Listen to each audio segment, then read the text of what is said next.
Hello, আসসালামু আলাইকুম everyone. কি অবস্থা সবার? আশা করি সবাই অনেক অনেক ভালো আছেন। আজকের এই ভিডিওতে পর্তুগাল সম্পর্কে খুবই গুরুত্বপূর্ণ একটা আপডেট নিয়ে আপনাদের মাঝে হাজির হয়েছি। অনেকদিন ধরে আমরা শুনতেছিলাম পর্তুগালে কিন্তু অধিবাসন বিরোধী হয়ে উঠতেছে এবং এর পাশাপাশি তারা যে নাগরিকত্ব দেওয়ার যে একটা সহজ মাধ্যম রেখেছিল ইউরোপের দেশ হিসেবে, সেটাই কিন্তু তারা পরিবর্তন আনতেছে বেশি আমরা শুনেছি। তবে এখন সেটা সম্পূর্ণভাবে কার্যকর হয়ে দাঁড়িয়েছে। আপনারা যারা বর্তমানে পর্তুগাল আসবেন একটু ভেবেচিন্তে আসার চেষ্টা করবেন। বর্তমানে কিন্তু পর্তুগালে ইউরোপের অন্যান্য দেশের তুলনায় বেতন অনেক কম। আপনি যদি পাশাপাশি দেশ ইতালি বা জার্মানি বা ফ্রান্সের দিকে তাকান, সেখানে দেখবেন যে একজন শ্রমিক নতুন অবস্থায় এসেও প্রায় ১,০০০ থেকে ১,২০০ ইউরো ইনকাম করতেছে এবং তারা ১ বছর না যেয়ে তাদের বেতন হয়ে যাচ্ছে ২,০০০ ইউরো, যেটা বাংলা টাকায় প্রায় ২ থেকে ২.৫ লক্ষ টাকা। তো এই যে এত পরিমাণ একটা বেতন তারা পাচ্ছে ইউরোপের সেনজেন কান্ট্রি গুলো, মূল সেনজেন কান্ট্রি যেগুলো আছে সেগুলো, তবে সেই দিক থেকে আবার পর্তুগাল অনেক পিছিয়ে। পর্তুগালে বেতন কিন্তু অনেক কম। পর্তুগালে একজন শ্রমিক গেলে নর্মালি তার ৮০০ ৮৫০ ইউরো বেতন হওয়ার কথা, কিন্তু প্রচুর পরিমাণ লোক কারণে নতুন অবস্থায় ৭০০ ইউরো ৮০০ ইউরো বেতন পাচ্ছে এবং ১ বছর পরও তার ১,০০০ ইউরোতে জব করতেছে। তো মূলত পর্তুগালে বেতন ইউরোপের অন্য দেশের তুলনায় অনেক কম। আগে থাকা খাওয়ার খরচ কম ছিল, এখন থাকা খাওয়ার খরচ অনেকটাই বেড়ে গেছে। যার কারণে আপনি সেখানে যেয়ে থাকা খাওয়ার খরচ দিয়ে আহামরি অনেকটা ইনকাম করতে পারবেন না।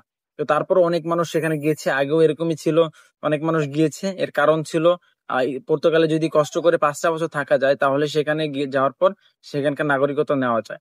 তো পর্তুগালে পাসপোর্ট যখন আপনি পেয়ে যাবেন তখন আপনি পাসপোর্ট দিয়ে ইউরোপের অন্যান্য বড়, বড় কান্ট্রি যেগুলো রয়েছে সুইজারল্যান্ড, ইংল্যান্ড, আমেরিকা, এই সকল কান্ট্রি গুলোতে অনায়াসে আপনি পর্তুগালের নাগরিক হিসেবে অনায়াসে যেতে পারবেন এবং জব করতে পারবেন।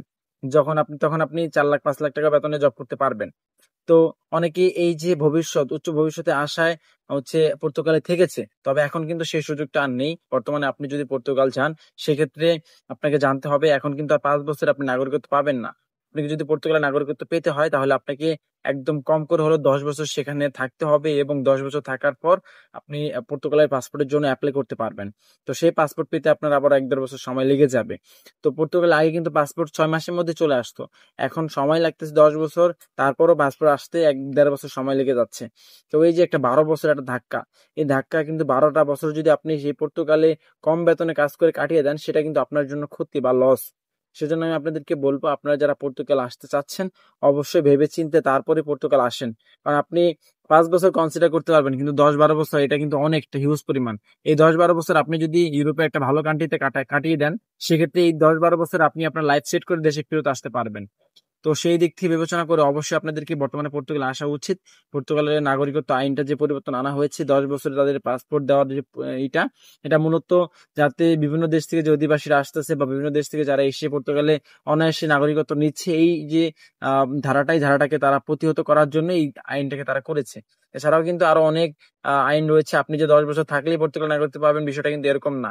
এই ১০টা বছরের ভিতরে আপনার নামে কোনো ক্রাইম থাকতে পারবে না, কোনো রিপোর্ট থাকতে পারবে না। এখন ক্রাইম বলতে যে আপনি কোনো মানে আ করেছেন তা না। বিষয়টা সামান্য একটু আ নিয়ম অমান্য করাটাও কিন্তু পর্তুগালে ক্রাইম হিসেবে ধরা হয়। আপনি যদি পর্তুগালে টিকেট না কেটে ট্রেনে ওঠেন বা টিকেট না কেটে বাসে ওঠেন, সেটাও কিন্তু তাদের হিসেবে আপনি আইন লঙ্ঘন করেছেন।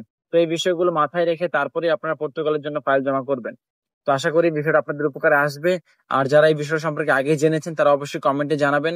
আর যারা নতুন করে জানতে চাচ্ছেন বা জানতে পারলেন তাদের জন্য আশা করি উপকারে আসবে। ধন্যবাদ সবাইকে। পর্তুগাল সহ ইউরোপের বিভিন্ন দেশ সম্পর্কে যেকোনো আপডেট বা যেকোনো ভিসা আপডেট জানার জন্য অবশ্যই আপনারা আমাদের ইউটিউব চ্যানেল এবং ফেসবুক পেজ দুইটাই কিন্তু সাবস্ক্রাইব এবং ফলো করে রাখবেন। আমাদের ইউটিউব চ্যানেল এবং ফেসবুক পেজের নাম ক্লাসিক জোন। আপনারা সার্চ করলেই অনায়াসে পেয়ে যাবেন আশা করি।